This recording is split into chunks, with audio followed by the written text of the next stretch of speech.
मैं ओंकार हूं, जिसे साक्षात देखा नहीं जा सकता, किंतु जल की कलकल, वायु की सनसनाहट और सूरज की किरणों में अनुभव किया जा सकता है। मैं ही प्रकृति का श्रृंगार हूं। मैं ओंकार हूं।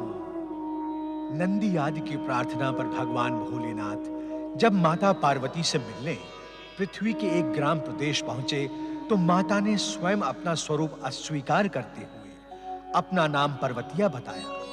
पार्वती के व्यवहार से शुद्ध शिव शंकर अपने अपमान का परिणाम भोगने की चेतावनी देकर वहां से अदृश्य हो गए, जिससे पार्वती का मन किसी अनिष्ट की आशंका से कांप गया। नारद जब शिव पार्वती के दर्शन करने कैलाश पहुंचे, तो उन्हें नंदी आदि गणों से यह समाचार ज्ञात हुआ कि शिव पार्वती एक दूसरे से रूठकर कहीं अदृश्य हो गए हैं। शिव व्यवसायी सोमसेन का रूप धारण कर पृथ्वी लोक की महान शिव भक्त नर्तकी महानंदा से भेंट कर उससे 3 दिन तक अपनी पत्नी बने रहने का निवेदन करते हैं, जिसकी सहर्ष स्वीकृति पर शिव उसे एक रत्न जड़ित शिवलिंग अपने प्रवास तक रखने के लिए देते हैं। शिव पुत्रों श्री गणेश एवं श्री कार्तिकेय की भेंट मार्ग में नारद से होती है, तथा पता चलता है कि उनके माता पिता कैलाश से रूठकर कहीं चले गए हैं। आपन महारानी की का कहे, हमरे तो भाग्य उदय हुई गए। हमार महारानी हमार बस्ती में पधारी, हमसे बतियाई, हमार मन तो प्रफुल्ल हुई गवा। इनका बड़ा उपकार भया हम पर। बोलो हमार महारानी की जय। हमार महारानी की जय।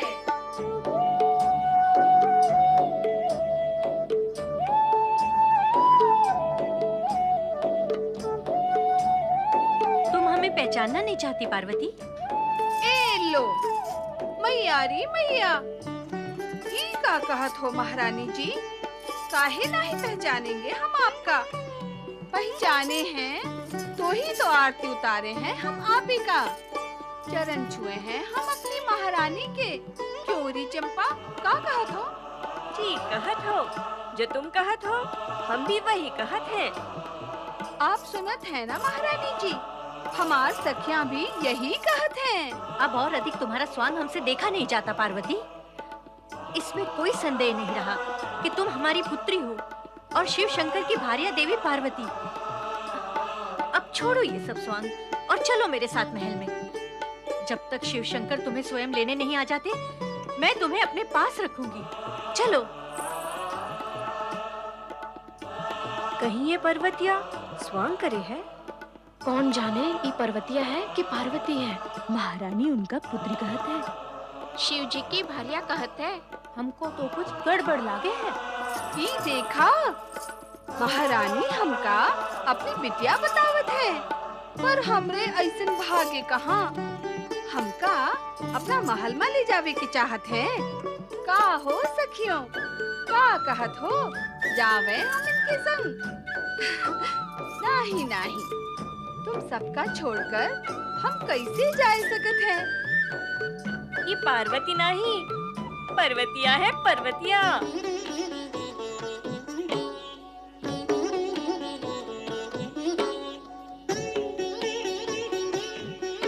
कहीं ऐसा तो नहीं कि इस पार्वती के चेहरे वाली इस पर्वतिया को मैं ही पार्वती समझ रही हूँ? एक से चेहरे वाली 2 कन्याएं भी तो हो सकती हैं। नारायण नारायण। महारानी मैना, प्रणाम। प्रणाम माता पार्वती। प्रणाम नानी जी। माता, आपके इस अपरिचय और स्वांग के कारण कहीं कोई अनर्थ न हो जाए। रूठे हुए भगवान भोलेनाथ अत्यंत सुंदर नर्तकी महानंदा के महल में पहुंच चुके हैं, जहां महानंदा उन्हें लुभाने के लिए हर संभव प्रयत्न कर रही है।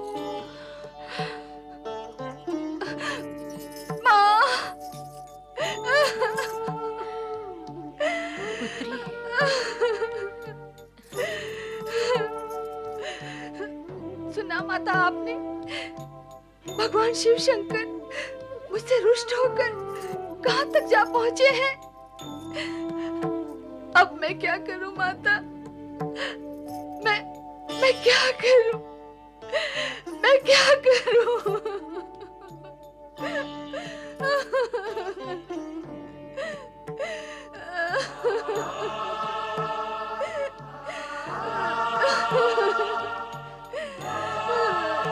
आंसू मत बहाइए माता, मैं उस दुष्ट महानंदा को इसी क्षण दंडित करूंगा। श्री गणेश, मुझसे कोई भूल तो नहीं हुई? नहीं देवर्षि, भूल कैसी? आपने तो रहस्य पर पड़े आवरण को हटाकर स्थिति को सुधार दिया है। वैसे भी हम सब तो शिव लीला के पात्र हैं, वो ही करेंगे जो वो चाहते हैं।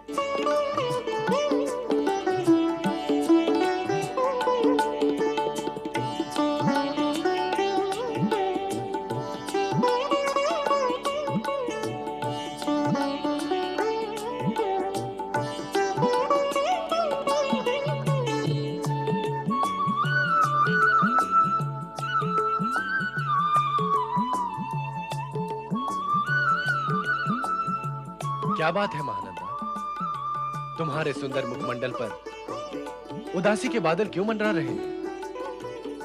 स्वामी, आपके द्वारा दिए गए वचन और मेरी स्वीकृति के अनुसार 3 दिन तक मैं आपकी पतिव्रता पत्नी हूँ, किंतु अब तक आपने मुझे अपने से दूर दूर रखा और अपनी सेवा का अवसर नहीं दिया।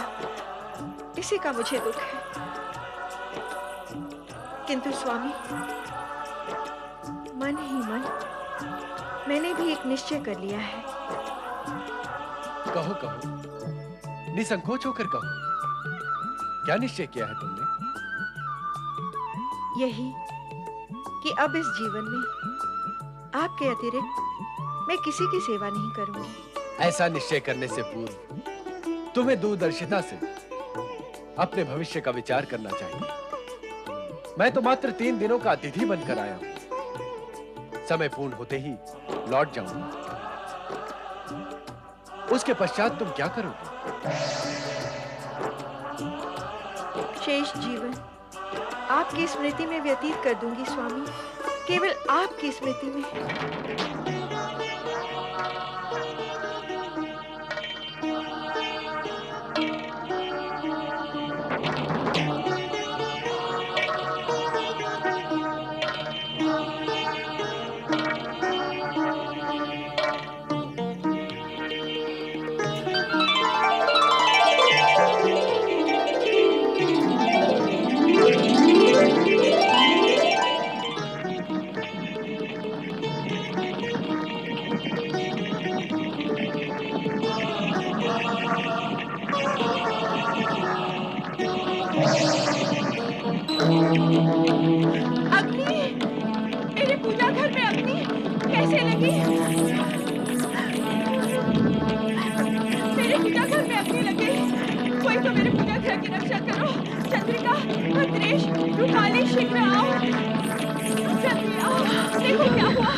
शिवलिंग के सम्मुख बैठकर मैं शिव आराधना करती थी, वे शिवलिंग भस्म हो गए।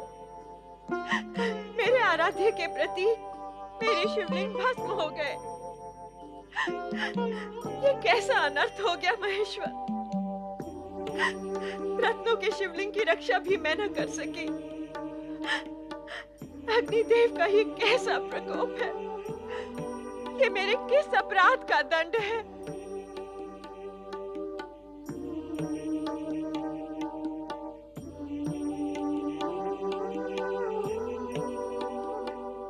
हमका क्षमा करी दो कैलाश महारानी पार्वती।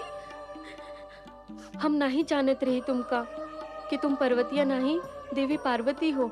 हमें क्षमा कर दियो देवी, हमसे भूल हो गई, हमका क्षमा कर दियो।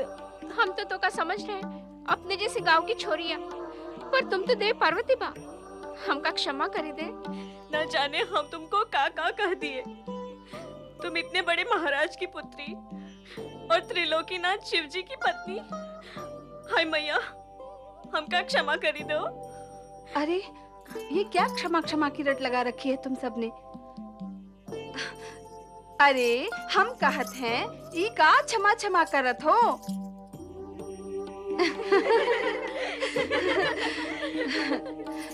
तुम सबने मेरे साथ वैसा ही व्यवहार किया जैसा मैं चाहती थी। तुम्हारा मन स्वच्छ और प्रेम भरा ना होता तो मैं तुम्हारे पास आती ही क्यों? नारद, तुम्हारी नारायण भक्ति पर मुझे तो विश्वास ही नहीं रहा। कहते कुछ हो, करते कुछ और ही हो। मेरा अपराध बताए माता। नारद, क्या ये अपराध नहीं कि दिन रात नाम नारायण का भजो और कार्य शिव पार्वती के करो? मुझे तो लगता है कि इस समय भी तुम यहाँ शिव पार्वती की समस्या को लेकर ही आए हो।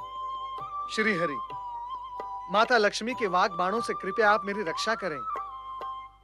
मैं तो भगवान भोलेनाथ, श्री हरि विष्णु और परमपिता ब्रह्मा जी का चरम सेवक हूँ, और ये तीनों ही मेरे लिए समान रूप से पूज्य भी हैं। किंतु नारद, इस समय तुम्हारे चेहरे की चिंता से तो शिव पार्वती के चित्र ही उभर रहे हैं। आपने सत्य कहा माता। मैं इस समय भगवान भोलेनाथ तथा माता पार्वती के मध्य उत्पन्न मतभेद के कारण चिंतित हूँ। भला भगवान भोलेनाथ से उनकी शक्ति कब तक दूर रह सकती है? श्री हरि, अब तो आप ही इसका समाधान निकाल सकते हैं। हाँ नारद, खेल खेल में शिवलीला आरंभ हुई और दुखद स्थिति तक जा पहुंची। श्री हरि, इस शिव लीला का अंत भी तो होना चाहिए। दोनों के मिलन के साथ ही शिव लीला भी समाप्त हो जाएगी नारद। अर्थात शिव लीला के समाप्त होते ही भगवान भोलेनाथ तथा माता पार्वती का मिलन हो जाएगा? भविष्य में अवश्य हो जाएगा, किंतु वर्तमान में तो दोनों में से एक भी झुकने को तैयार नहीं है नारद। किंतु श्रीहरि, त्रिदेव तो सदा जगत को यही कहते आए हैं कि झुकाने के लिए झुकना अति आवश्यक है। मैं तो परमपिता ब्रह्मा जी से यही निवेदन करके आ रहा हूँ कि वे और आप यदि प्रयास करें तभी समस्या का समाधान निकल सकेगा।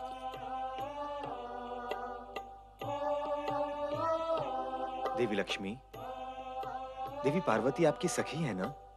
तो आप उनसे कहें कि अब इस प्रसंग का अंत करें।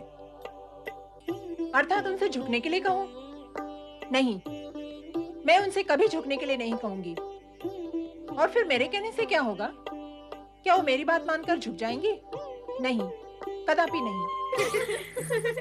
चल, अब अपने घर चल। नहीं माता, मैं ये स्थान छोड़कर अन्यत्र कहीं नहीं चलूंगी। तो क्या तू सदा के लिए यहाँ रहेगी? जब तक आपके जमाता मुझे लेने नहीं आते तब तक मैं अपनी प्रिय सहेलियों के साथ यहीं रहूंगी। अब तेरा यहाँ रहना उचित नहीं है पुत्री। उचित नहीं? क्यों उचित नहीं? क्योंकि तुम्हारे कारण अब इन्हें कष्ट होगा। अब तक नहीं हुआ तो अब क्यों होगा इन्हें कष्ट? इसलिए कि अब तक तू पर्वतिया थी, अब पार्वती हो। अब तक इनके मन में तुम्हारे लिए बहन और सखी का भाव था, किंतु अब पूज्य भाव जागृत हो जाएगा, जो पग पग पर इनके लिए संकोच के कारण कष्ट का कारण होगा। नहीं महारानी, हमरे लोग का कोनो कष्ट नहीं हुई। ये तो तुम प्रेम और सम्मानवश कह रही हो, किंतु व्यवहारिक सत्य तो यही है कि पार्वती के यहाँ रहने से तुम सभी को कष्ट होगा। और फिर पार्वती को अपने पति के घर जाना चाहिए। कब तक यहाँ रहेगी?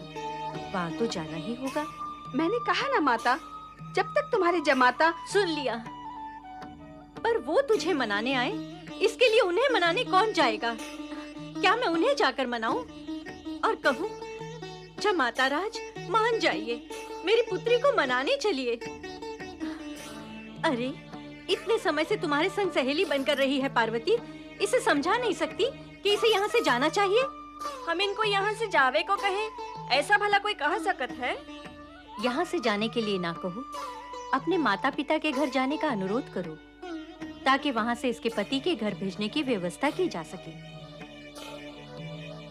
तुम सब इसकी सहेलियां हो ना? इसका हित नहीं सोचोगी? अब माने ही जाओ देवी पार्वती, महारानी जी की बात मानी जाओ। हाँ देवी, माता का कहना माने में भला हुई वे। हमको तो आपका सुख विचारे का ही है देवी पार्वती। सुन लिया पार्वती, अब तक जो तेरी सखियां थी, अब उनमें सखी भाव नहीं रहा है, आदर भाव जागृत हो चुका है। वो तुझे पर्वतिया कहकर नहीं पुकार रही हैं, देवी पार्वती कहकर पुकार रही हैं। अब भला तू यहाँ कैसे रह सकती है? रहूंगी, अवश्य रहूंगी। मैं इनके साथ सखी भाव से ही रहूंगी, पर्वतिया बनकर रहूंगी। पर तुझे यहाँ से चलना तो होगा ही। चलूंगी, किंतु समय आने पर। लगता है शिव शंकर के पास जाकर उन्हें मनाने और यहाँ लाने के अतिरिक्त अन्य कोई और उपाय नहीं। अब यही करना होगा पार्वती। संतान के सुख के लिए माता पिता को क्या क्या नहीं करना पड़ता।